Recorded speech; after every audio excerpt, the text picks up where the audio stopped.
So ఇది గ్రామాన మనం తీసుకొని కానీ అప్పుడు చాలా ఒక లోటు అనిపించింది. అంటే ఒక జానపద గేయాలు అట్లాంటివి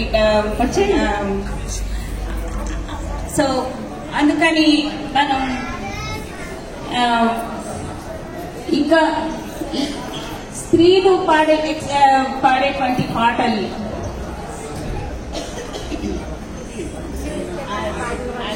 ఎందుకు గుంజుతున్నాయి మైకులు ఇట్లా కొంచెం గుంజకుండా ఓలచ్చ గుమ్మడి గద్ద రాసినటువంటి పాట. నిండు అమాసనాడు ఓలచ్చ గుమ్మడి ఆడపిల్ల పుట్టినాడు ఓలచ్చ గుమ్మడి నిండు అమాసనాడు